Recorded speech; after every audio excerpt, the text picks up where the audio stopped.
The lobby of the Royal Crescent Hotel glowed with polished marble, gold accents, and crisp air conditioning, but beneath its luxury shimmered a tension so sharp it felt like the glass doors might crack from the pressure.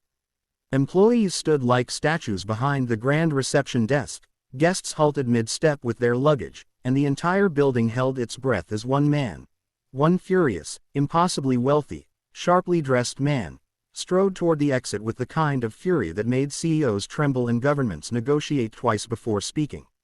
Sheikh Zayed al-Rashid was a figure people didn't just recognize, they felt him. Tall, broad-shouldered, wrapped in an immaculate white thobe with a black agal resting perfectly on his head, he walked like a desert king who built empires the way other men built sandcastles. His name was stamped across skyscrapers in Dubai, Riyadh, Abu Dhabi, London, and increasingly, around the world. But right now, his expression could have split mountains. Moments earlier, in a private boardroom on the 12th floor, he had discovered that the hotel chain courting his investment had lied to him, boldly, stupidly, and thoroughly. Fake numbers, inflated assets, hidden debts, a manipulated valuation. The one thing he despised more than incompetence was dishonesty, and the executives had served him both on a silver platter. "This deal is finished," he had said, his voice so calm it was more terrifying than shouting.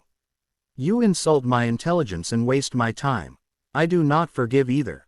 When he walked out, the executives followed, scrambling, begging, sweating in suits that suddenly felt too tight. But the sheikh didn't pause, didn't listen, didn't even turn his head. What made the moment even more frightening was that everyone in the lobby knew something else the executives didn't. Zayed had only given this hotel chain a meeting because he believed in giving smaller, local companies a chance.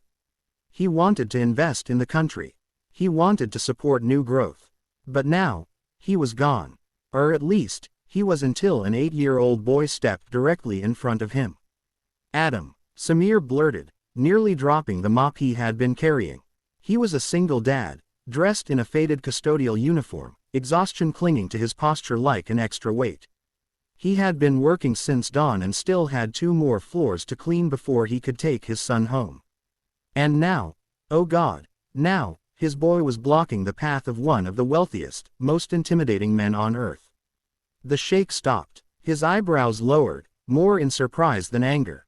Everyone froze. The child lifted his chin, eyes bright, curls springing across his forehead.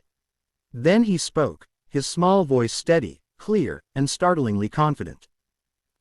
"Goodbye, Mr. Zayed. But my dad says they tricked you."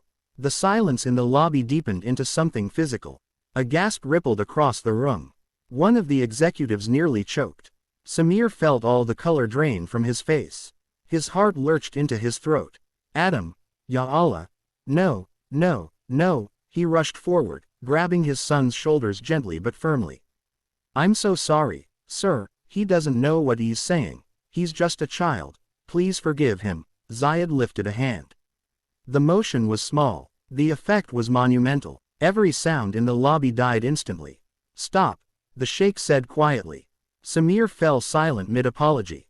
Zayed looked down at the boy, studying him with the sharpness of a hawk and the curiosity of someone who had just discovered a puzzle piece where none should exist. "Repeat what you said." It wasn't a request. It was a command woven with fascination. Adam repeated it word for word, still fearless, as though he wasn't speaking to a man worth billions. As though he spoke Arabic every day. As though this moment was ordinary. But it wasn't ordinary, because the boy's Arabic, the accent, the vocabulary, the warmth, was perfect. Native, familiar. It didn't sound learned. It sounded lived. Zayed's expression shifted. Somewhere inside him, something softened, just slightly. "And why?" he asked, voice lowering. "Does your father think they tricked me?" Samir's breath snagged. "Sir, please, he doesn't know what he's saying, he's just..." But Adam answered before he could stop him. "Because Dad saw the numbers. He cleans the offices at night." Collective shock rippled through the executives like a wave. It wasn't just embarrassment. They looked terrified. Zayed's eyes sharpened. "Is this true?" he asked quietly. The question pierced the air like a blade. Samir swallowed. He wanted to lie. He wanted to melt into the floor. But something about the sheikh's gaze, direct, unblinking, almost fair, made lying impossible. Yes, he whispered. I saw some documents when I was cleaning. I didn't mean to pry. I shouldn't have looked. But, he hesitated. I recognized numbers. And something didn't add up. Zayed's interest deepened like shifting desert sands. What? He asked slowly. Did you see? When Samir hesitated, the executives jumped in. Your Excellency, he's just a janitor. He misunderstood. He has no access to sensitive information. Silence. The executives swallowed their tongues. Zayed waited. Samir inhaled shakily. They hid liabilities. They exaggerated revenue. And one of the accounts listed under, projected foreign expansion, doesn't exist. At least not in any legitimate financial registry. Zayed blinked. Not in shock. In confirmation. As though Samir had just spoken aloud a suspicion the billionaire had already carried. And how? Zayed asked. Does a janitor know this? Samir's voice lowered. Before my wife died, I was studying to become a financial analyst. I dropped out to take care of Adam. This job is the only one I could take that let me be with him. A long, fragile silence filled the lobby. This time, it wasn't fear. It was the quiet weight of truth. And Zayed heard every ounce of it. Part 2. With a single nod, Zayed motioned toward the glass-topped coffee table in the center of the lobby. Bring me the files, he ordered. The executives hesitated, hoping, praying. He was bluffing. He wasn't. Now, they sprinted. Papers arrived in trembling hands. And so, in the middle of a luxury hotel lobby, the richest man in the room sat beside a janitor still holding a mop, spreading financial documents out under the crystal chandeliers. People watched in disbelief as Samir, eyes still haunted with worry, leaned over the sheets with quiet precision, tracing figures with a fingertip, explaining inconsistencies with the unmistakable fluency of someone who once lived and breathed finance. Zayed listened, really listened. At one point, Adam leaned close to Zayed and whispered in perfect Arabic.